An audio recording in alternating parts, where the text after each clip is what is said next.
This week's story is sponsored by Audible. Please visit audiblepodcast.com/storynori for your free audiobook download. The Luck of the Wicked Uncle. Hello, this is Natasha, and this is a story about luck, or chance, or fate. But before the story, I'd just like to tell you about a wonderful series of audiobooks that you can download from our sponsor, Audible. Audible offers thousands of audiobooks by well-known authors, and many of them are read by famous actors. There are books for all ages, from children to adults. The story I would like to recommend is a futuristic reworking of the myth of the Minotaur. It's called The Hunger Games by Suzanne Collins, and it's suitable for older children. It's set in a very bleak future, in which every year teenagers have to fight for survival in the Hunger Games. To buy the book, just go to audiblepodcast.com/storynori. That's audiblepodcast.com/storynori, or follow the link from our sidebar. It was Friday morning, and Mum had just managed to pack the kids off to school. This Friday, Mum had a busy schedule ahead of her, because she didn't just look after the children, she also worked from home. Her job was cooking for special occasions, like weddings and birthdays and parties. She made cakes and tarts, dainty sandwiches, little nibbles, and all sorts of tasty things on cocktail sticks. And then she packed them all up, put them in the back of the car, and drove them off to the event. Today, she had to deliver a feast of snacks to an office leaving due by 5 p.m. But before she picked up her electric whisk, she thought she deserved a little time to herself with a cup of tea, a pastry, and the newspaper. As she glanced over the news headlines, she thought to herself, "Oh dear. Sometimes it seems like the only things that ever happen in the world are wars, disasters, and celebrity divorces. And the weather forecast isn't much better." But one article really caught her eye. She couldn't miss it, really, because there was one photograph of Dad's brother, Jeff, whom the family liked to call the Wicked Uncle because he was totally irresponsible. He had never had a proper job or settled down with a family, and yet he owned several houses, had even more cars, boats and motorcycles than you can care to imagine. In the picture, he was smartly dressed for the horse races known as Royal Ascot, and at his side was his latest girlfriend, tall, blonde and beautiful, and wearing a ludicrous pink hat. The article said that he was sharing a box at the races with a Russian tycoon whom he had met by chance on a yacht. Mum sighed. "Some people have all the luck. Jeff seems to have lived a charmed life. Why can't we share just a bit of his good fortune? I know, I'll see what my horoscope says. It's always fun to know in advance what sort of day you're going to have." Mum's star sign was Libra, which was supposed to mean that she was very fair and even-minded. In fact, Mum thought that the star sign gave a very accurate picture of her character. The stars seemed to describe all her family. Dad was a Taurus, which meant that he was stubborn, and that certainly was true. And Jeremy was Leo the lion, which meant that he was cut out to be a great leader. And Jemima was Aquarius, the water sign, which explained why she was so good at swimming. The truth was that she really believed in horoscopes. So as soon as she had finished reading today's, she immediately wished that she hadn't. It said, "The best thing you can do today is to stay in bed. All the stars and planets are opposed to you. Mars is waging war on you. Sagittarius the Archer's firing her arrows at you. Venus has deserted you. And Taurus the Bull is charging you with its horns." Quite frankly, even staying in bed isn't fully a safe option. Better hide under the bed and stay there until after the weekend. Mum stood up crossly and tossed the newspaper into the pedal bin. That's ridiculous. I can't hide under the bed. There isn't room, she exclaimed. Oh, my stars, what a day this is turning out to be. I just have to cook all these nibbles, even if all the forces of the universe are working against me. And all day, Mum was very careful not to cut herself with a kitchen knife, not to drop a weight on her foot, and not to leave the kitchen while anything was cooking in case a fire even started. But even so, everything seemed 10 times more difficult than usual. She ran out of casting sugar, she burned her quiche, and she put too much mustard powder in the French dressing. And then to top it all off, Rudy, the cat, dropped her egg whites all over the floor. A black cat, thought Mum. Get out of here! You're nothing but bad luck! While Mum was bravely overcoming every obstacle that cruel fate threw her way, Dad was also having one of those days. He was stuck in a traffic jam. There had been an accident on the flyover and the police were investigating. They were painstakingly picking up every fragment of glass, labelling it and putting each one into its own separate plastic bag. And to make matters worse, Dad was desperate to go to the loo. As he sat at his wheel fuming and sweating, he called the office to give them an update. A policeman tapped on his window. Excuse me, sir, don't you know there's a law against using your mobile phone while driving? And by the way, while we're about it, your front wheel is on the yellow grid. You're blocking the traffic. That'll be 2 fines in 1. And Dad had to get out of the car, show his driving licence, and answer all sorts of questions while 4 policemen examined his tyres and searched his boot for lethal weapons. That makes sense, he thought as he turned on his computer. It's Friday the 13th. I should have called in sick. But Friday the 13th, which is supposed to be an unlucky day, had been just fine for Jeremy and Jemima at school. Jemima had a swimming lesson, which she loved, and Jeremy was just glad because it was the end of the week. And on Saturday, he would be playing football. When they got home, though, they found that Mum was frantically searching for her car keys. I'm having a bit of a day, she said, sounding like she was having a nervous breakdown. Jemima knew it would be best to stay out of Mum's way. Even Rudy was hiding in the coat cupboard. But Jeremy asked, Have you looked in the kitchen drawer? Oh, of course I have, snapped back Mum. But Jeremy opened the drawer, where the keys were usually kept, and there they were. Mum mumbled thanks and grabbed some trays to take out to load the car. Don't just stand there, help me. And mind you don't drop anything. That would be all I need. 10 minutes later, Mum was gone, and Jeremy went up to his room to program his website, while Jemima went to tell Rudy that it was safe to come out of the cupboard now. Then Jemima went upstairs to put the finishing touches to her school project all about Queen Cleopatra of Egypt. When Mum got home, she kicked off her shoes, put her feet on the sofa and said, What a day! Thank goodness it's over. But it wasn't. 10 minutes later the phone rang, and an angry voice asked where the food for the party was. I just delivered it, protested Mum. Not to hear you didn't, exclaimed the voice. And after quite a bit of arguing, Mum realised that she must have delivered the food to the wrong office. Some greedy office workers had accepted her snacks and were now celebrating the end of the week with a free feast, while the real party was going on without any food. Mum had wasted her time and money, and at the end of it all, she had lost a customer.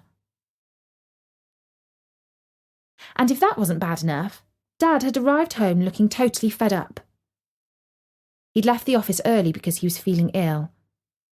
But smoke had started to rise from the bonnet of his car. The breakdown van towed it away to his garage, and he came home by bus. I don't think I can keep on at this job, he said. Ever since the office moved, I spent all my time getting there and back. And to top it all, Rudy the cat was sick. Not just sick, but had diarrhea. And not in any old place, like out in the garden or on the kitchen floor, but in Jemima's bedroom. And not just in Jemima's bedroom, but all over her project on Queen Cleopatra. There was a terrible scream from the top of the house. "Oh my goodness, what's happened?" exclaimed Mum. And then it was followed by a long, heartfelt wail. "My project!" Poor Jemima. She had worked so hard on her project, and now she was going to spend the whole weekend doing it all again. And she would have to miss her ballet class on Saturday and her swimming lesson on Sunday. But at least Jeremy was okay. Nothing had happened to him. He was happily working on his computer until way too late. When Mum came to wish Jemima good night, she was sitting on her bed hugging a big bear that she had loved when she was little and very sad. "Mum," she asked, "do you think our family's cursed?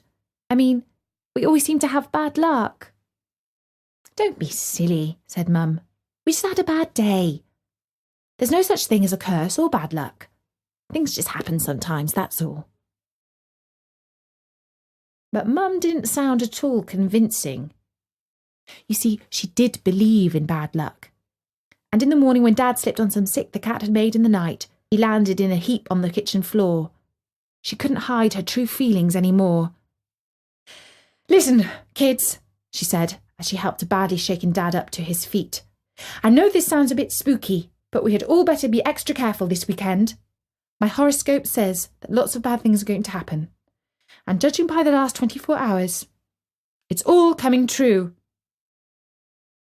And this really scared Jemima. "Mum, do you think, anything really bad could happen, we could die?"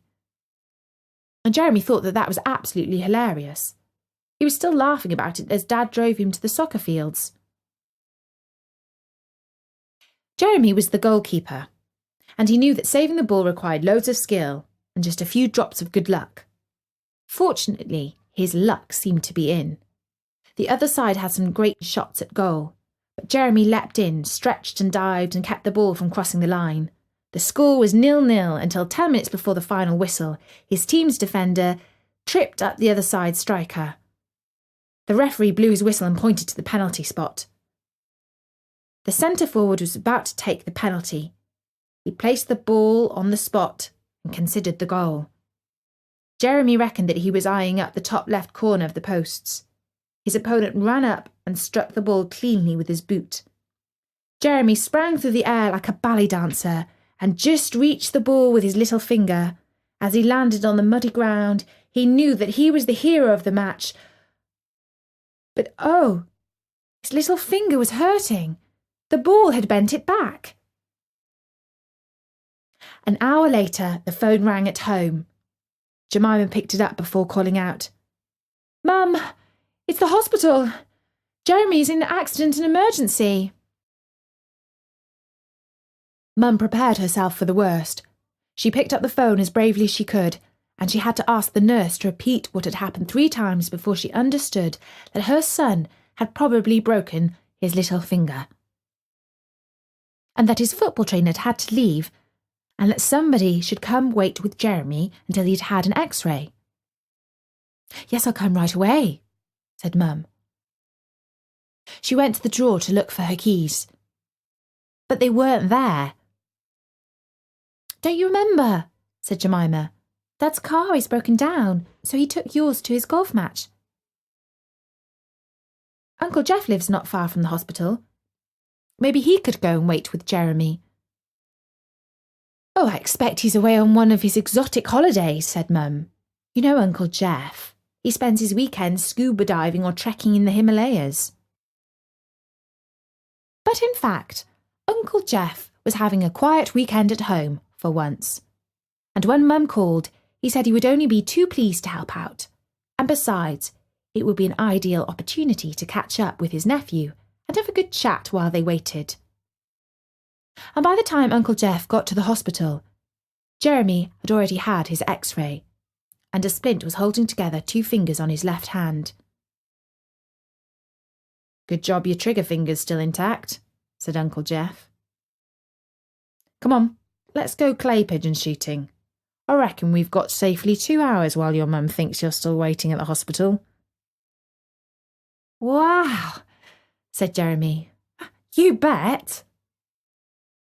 Back at home, Jemima and Mum had yet more anxiety. Rudy was still sick and didn't want to come out of the coat cupboard. They both wished that they had taken him to the vet that morning, but now it was Saturday afternoon and they would have to wait until Monday. This has to be the most unlucky weekend any family ever had, said Jemima. But Jeremy came back looking pleased with himself. After all, he was the hero of the match, and though he didn't let on to Mum about it, he had a great time clay pigeon shooting. When Uncle Jeff heard about Rudy, he said, "Don't worry. I know a woman who can do wonders for any cat. She has healing hands." And although Mum didn't have much faith in Uncle Jeff's cat-healing friend, she was willing to give anything a try. So Jeff took poor Rudy off his basket, and Jemima went with him. They returned later with a very well and satisfied-looking cat. "That's a miracle." "What did she do?" asked Mum. And Jemima explained. She said that he was suffering from stress and that all he needed to do was chill out. So she gave him a massage for an hour and he was purring away in cat heaven. And look now, he's completely better. "Well," said Mum, "Jeff seems to have an easy answer to every problem." Mum asked Uncle Jeff to stay for supper, and he said that he would be delighted to eat some proper home cooking.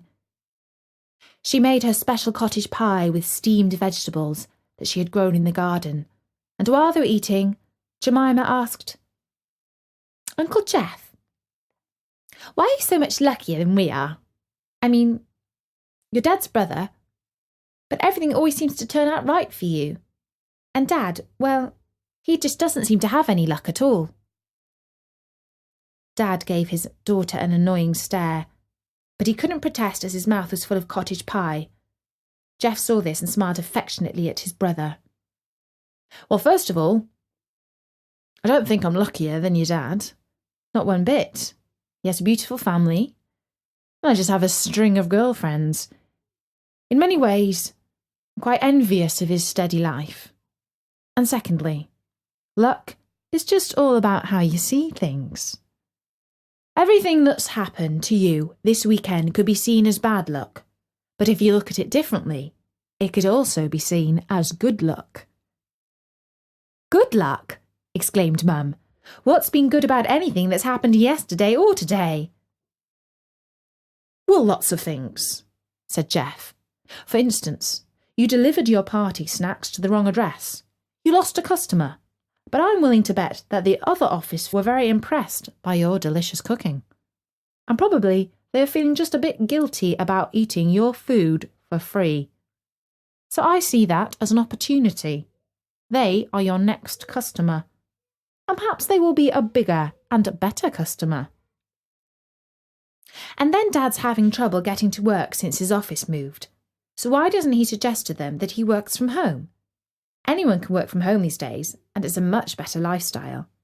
"What, have him at home all day? I'm not sure that's a good idea," said Mum. But Jeff went on. "And as for Jemima, yes, her project was ruined, but that gave her a chance to do it again, and do it even better. And even Rudy being sick was good luck for him, because he scored an enjoyable cat massage. As for Jeremy, yes, he broke his finger, but he saved the match. And breaking his finger made him even more a hero in the eyes of his mates. And finally, all this has been a wonderful opportunity for a family get-together, which is something we don't do often enough." "So actually, Jemima," said Uncle Jeff, "I don't especially have good luck. In fact, I'm always getting into all sorts of trouble and scrapes. You lead a much more steady life, and in some ways I'm quite envious of you. But I believe that the whole trick is not to see life's little problems as bad luck, but to see them as opportunities." And although Mum didn't exactly see things the way that Jeff did, she now understood the secret of how he seemed to be always followed around by good luck. And that's the story of Uncle Jeff. I do hope you enjoyed it. And Bertie says next time you have a setback or just some bad luck, just try and see how you can make the best of the situation. And there are loads more stories about the wicked uncle and all our other characters on storynori.com. For now, from me, Natasha. Bye-bye!